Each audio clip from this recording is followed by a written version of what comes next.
Hello everyone and welcome to the Game Engine programming series where we write a game engine from scratch. In this new episode we are going to add a control that will let us configure import settings for FBX files which contain geometry and image files that can be used to construct various types of textures.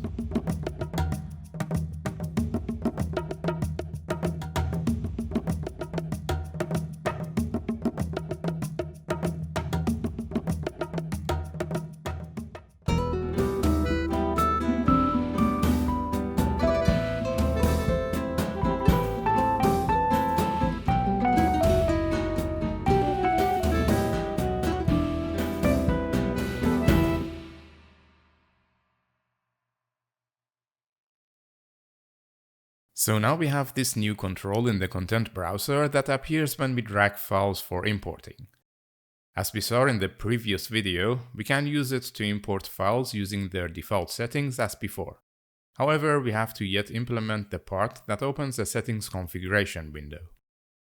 Before doing that, let me fix a little layout problem in file names.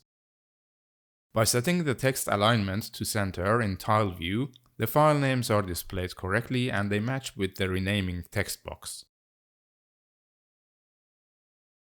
Let me also format our XAML code a little bit.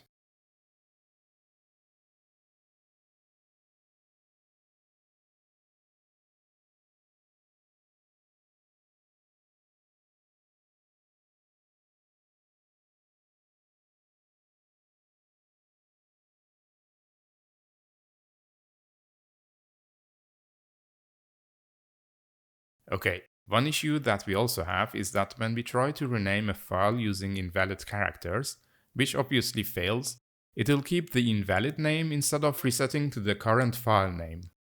As you can see here, when I try to rename this file again after an attempt to rename it with an invalid name, it will show the name that I tried before. In addition, we are allowed to include a path as part of the new file name, which will effectively move the file to that path if it exists. This way, the user will be able to move a file or directory to a location outside of the content folder, which is not something we want to happen.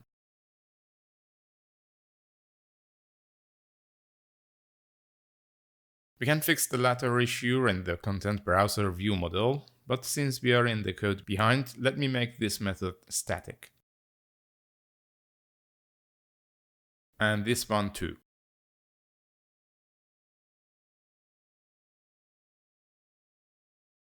And our try-edit method overload doesn't use this path parameter, so it can be removed.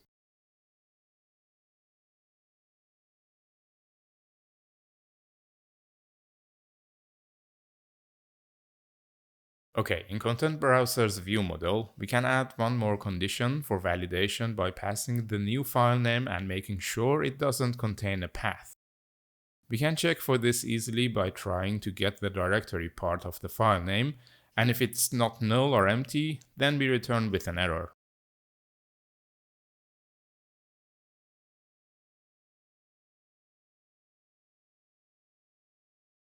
And in order to fix the issue with invalid file names remaining in the text box, we can solve that by refreshing the content of the text box with the current value of its binding.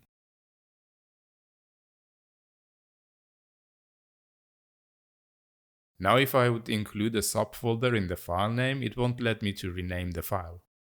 In addition, when I type a name with invalid characters, it will reset the name to its current value when I try to rename it again.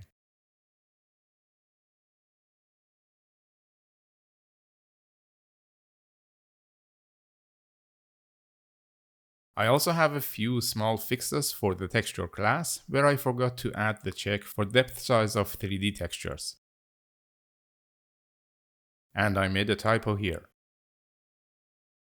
And I have one last improvement, which is again in Content Browser, where I'd like to see the name of the folder we are currently in.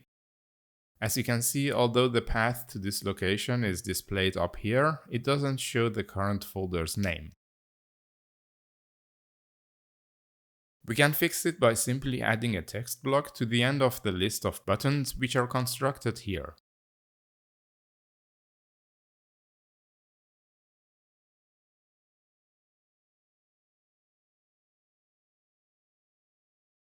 The text of this text block is the folder name, which we can get by calling getFileName. Although it's not a file, it will return the part of the path after the last directory separator. It's centered with a white color and a margin.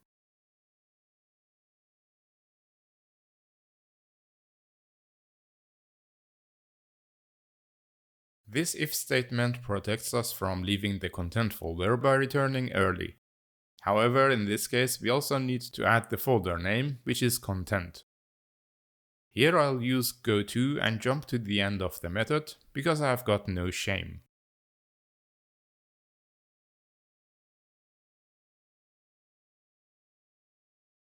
We can't see the content name, which I'm going to fix in a second, but when we navigate to any subfolder, we can see the current folder name being displayed. Now the reason that it's not shown the first time is that the method which generates the path buttons is called whenever the selected folder changes. So we have to call it one time when the content browser is loaded. Since we already have a loaded event handler that runs once an instance of content browser is loaded, we can add a call to our method here.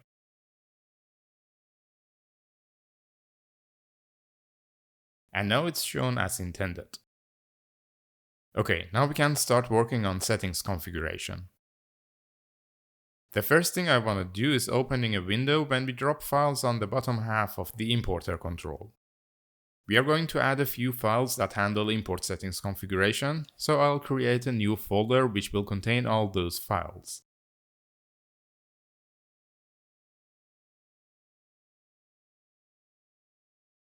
Next, I'll add the view model that's in charge of settings configuration logic. I'll call it configure import settings class. Since it's a view model, it will inherit from the view model base class. Now let's add a new window and call it configure import settings window.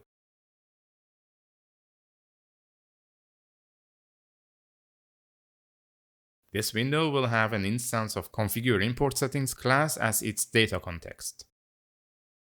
I'll set a larger design time size and adjust the namespace by removing the folder name.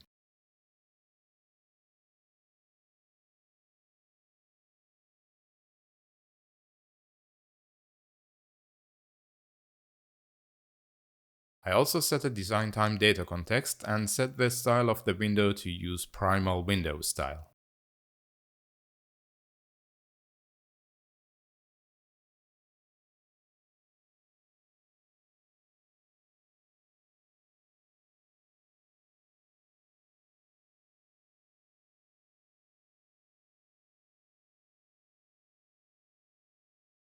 In this window, we have a tab control with 3 tab items for geometry, texture, and audio import settings.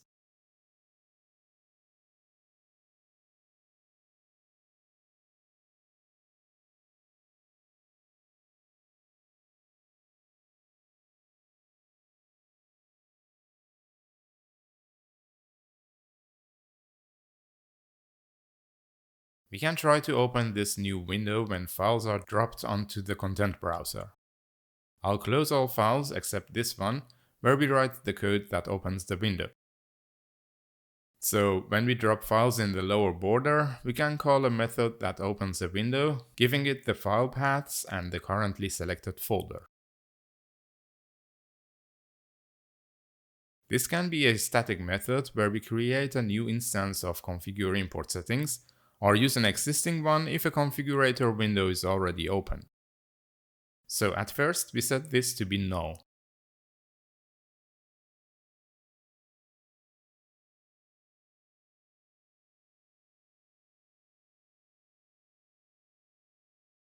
If we find a window in application windows with a data context of this type, then we use it for importing files.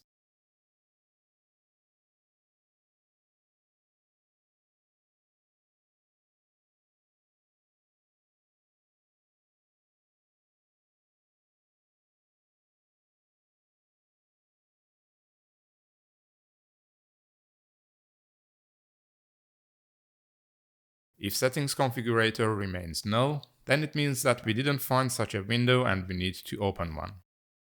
To do so, first we create an instance of configure import settings window, as well as a configure import settings for its data context.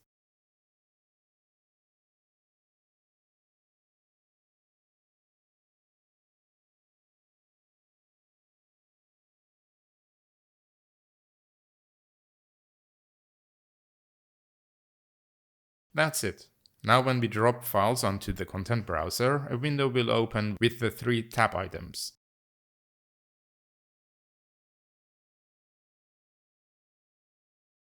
And no matter how often the user drops files for importing, only one configuration window will be opened. At least that was the intention, but doesn't appear to be working. Let's see where I made a mistake. So here we have a for loop that examines all windows that are open and should pick the one with the data context of type configure import settings.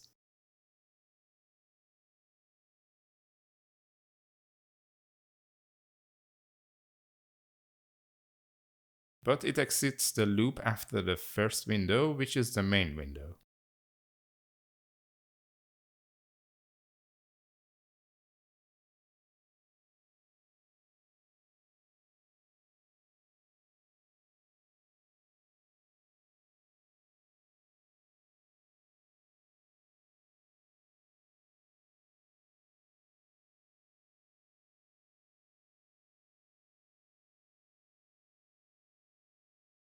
Oh, we should break here after we found our window. Well, that was quite embarrassing. Let's never speak of this ever again, yes? Okay, now this should work, but we still have to bring our window to the foreground, and I think it was by calling either show or activate. Let's try show.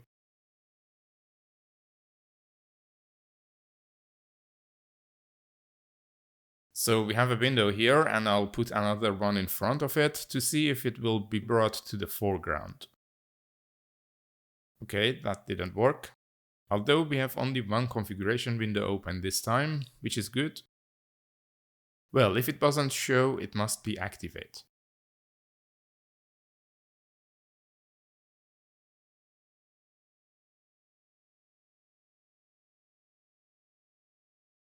And there it is. Good. Now we can start writing the logic for this. When we get a file that could be imported, we don't really know anything about its content yet. So we need something that approximates the file as being an asset. We need a base class that's called an asset proxy. It's an abstract class that inherits from viewModelBase.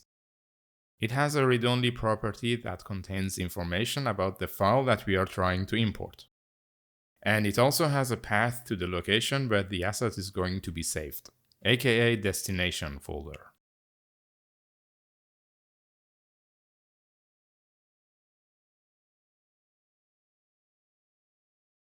Both properties are set in the constructor after I fix my typo here.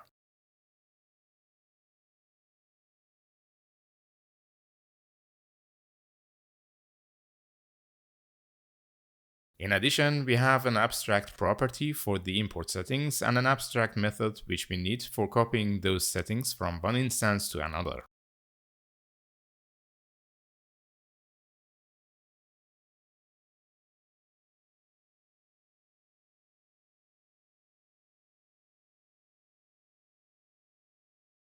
One more thing is adding a directory separator character at the end of destination folder if it didn't already have one.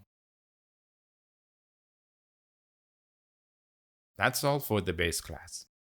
Now each type of content file that can be imported using a configuration can inherit from asset proxy.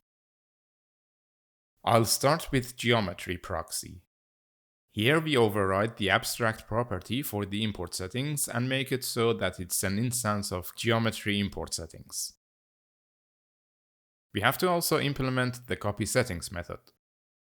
Here we'll copy the settings only if settings parameter is also a geometry import settings. We are going to write a method that copies any type of import settings as long as the source and destination are of the same type. Since import settings are different for each asset type, it's not possible to do a member-wise copy. Luckily, we have methods to serialize and deserialize import settings to and from binary, and we can use those for copying.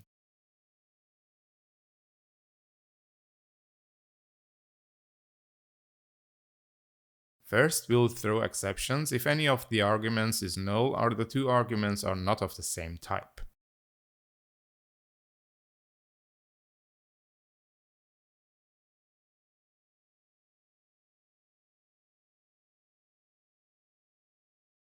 If the settings are both okay, we can write the source to a binary buffer and then read it back into the destination.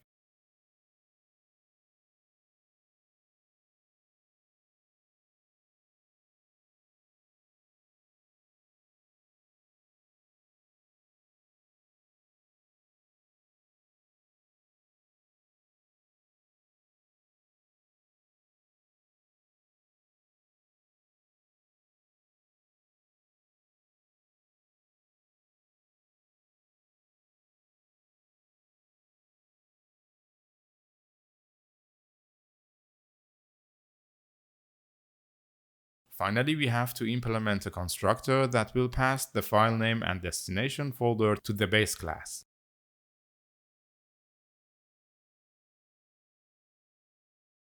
Now I can just copy-paste this for texture and audio. Don't worry, they're gonna be different enough to justify this copy-pasting. As I mentioned, these classes represent asset files that aren't imported yet. I'll refer to instances of these classes as proxies.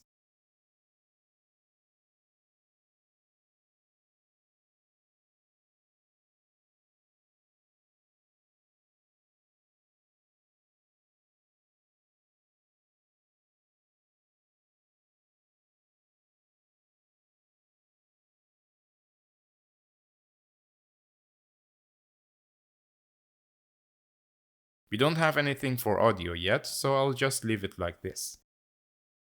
For each asset type, we can write a configurator class which can be used to configure import settings for one or more asset proxies. Before doing that, I'm going to define an interface with a template argument t, where t is a class that derives from asset proxy. Classes that implement this interface should implement a method that creates a list of proxies from a list of files. We should also be able to remove any proxy, which could happen if we decided not to import a specific file after all. And we have a method for importing all proxies. Let's implement this interface, again starting with geometry proxies. We can tell Visual Studio to generate everything that we must implement by using quick actions. In addition to these, we need an observable collection of geometry proxies. This is because we are going to display these proxies in the configurator window that we just added. We don't want anyone else to modify this collection, so we make it read-only. We'll implement our methods next. The easiest one is remove file, which simply removes a proxy from the collection. When adding files, we only want to create and add proxies for the files if they are not already in the collection. So for each file, if we couldn't find any proxy with that file path, we'll create and add a proxy. This will work fine, but there is a more concise way of writing this using link extension methods. Here we take the list of files except the ones that are already in the collection and create and add proxies using the remaining file paths.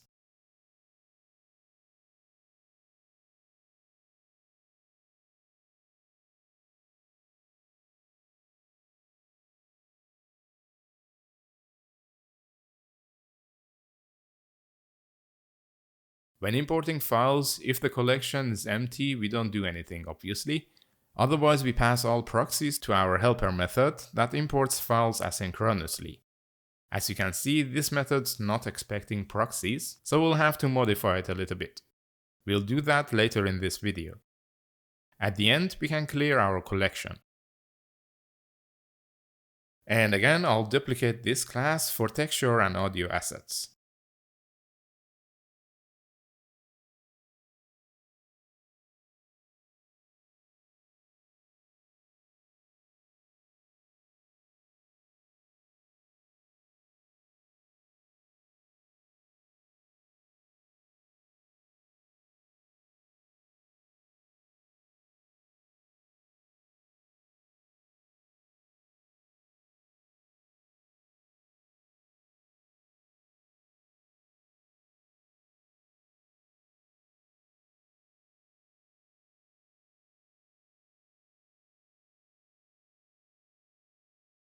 Finally, we need to bring all of these together in the main view model for import settings configuration so that we can access everything in the user interface. Here we'll remember to which location the user last saved any imported files. We'll need this because we are going to also make it possible for the user to drop files directly on top of the list of proxies. In that case, we bypass the content browser and therefore can't use the selected folder. Next, we have one instance of each settings configurator type. Remember that we have 3 tabs in our configurator window. They'll use these as their respective view models. Then we have a read-only property that returns the total number of proxies waiting for import. And there is a public import method which simply calls the import methods of each configurator. We can also provide a bunch of different files and call addFile method, which will categorize the files by extension and pass them to the proper configurator.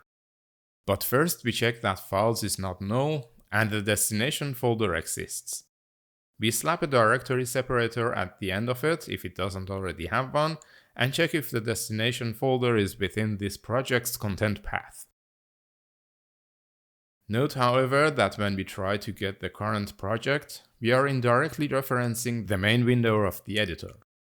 Since this method can be called from non-UI threads, we need to make sure that this check is done on the UI thread by invoking this check on the UI threads dispatcher. As I mentioned, we create a list of each asset type and pass them to their corresponding configurator.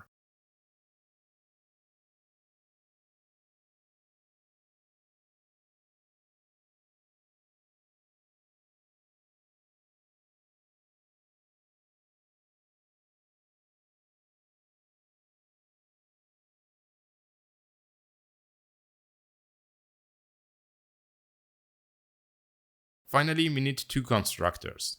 One that takes a list of files and a destination folder, and a second one that only takes a destination folder. We use the second one when we want to open the configuration window without dropping files onto the content browser.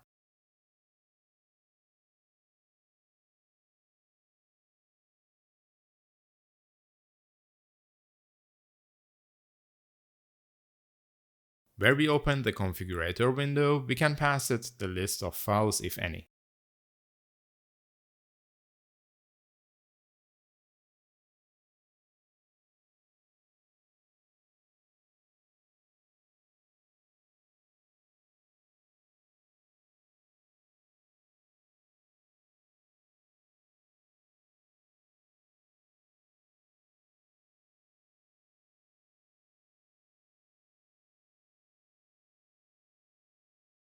Now it's time to fix our helper method here. I'll modify it so that it accepts a list of proxies and returns a list of imported assets.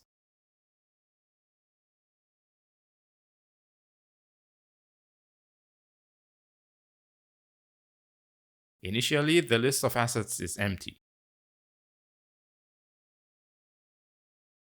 I'm going to repeat what's already here, but it will use proxies instead.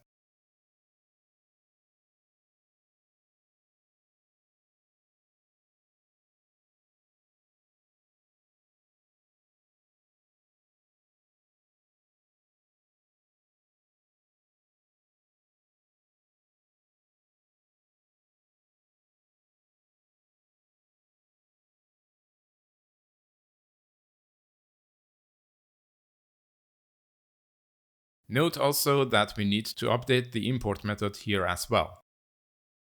Okay, now we can delete this line.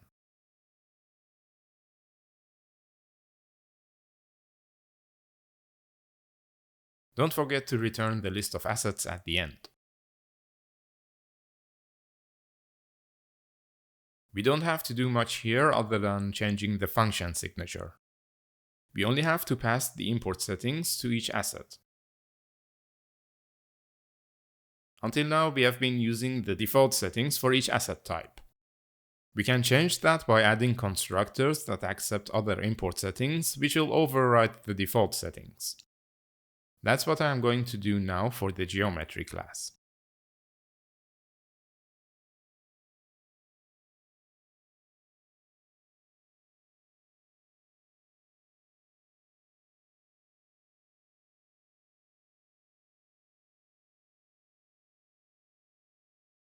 And I'll repeat that for the texture class as well.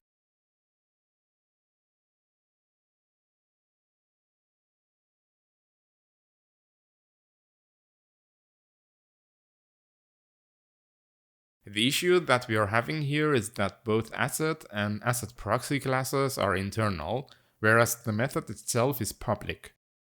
We can fix this by making this method internal too.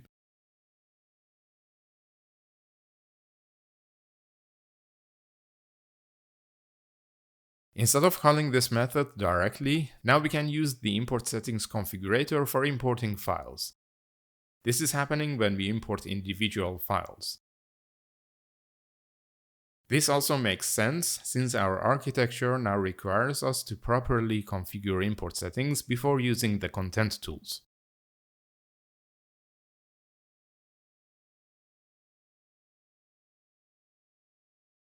I can also get rid of this to-do item for importing textures that are embedded in FBX files. When we use the FBX SDK to extract from FBX files that contain embedded resources, it will create a folder with the same name as the FBX file and a .fpm extension. So we can look in this folder if it exists and import any images that we find as textures using default settings. Well, actually we pass any file that we find to configure import settings and it will figure out which ones to import. Unfortunately, I don't have an FBX file with embedded media right now, so we have to wait with testing this part until I do.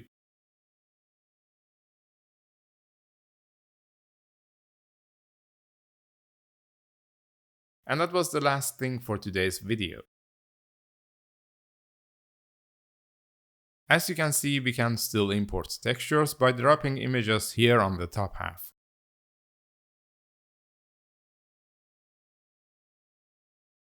When we drop files in the bottom half, this window opens.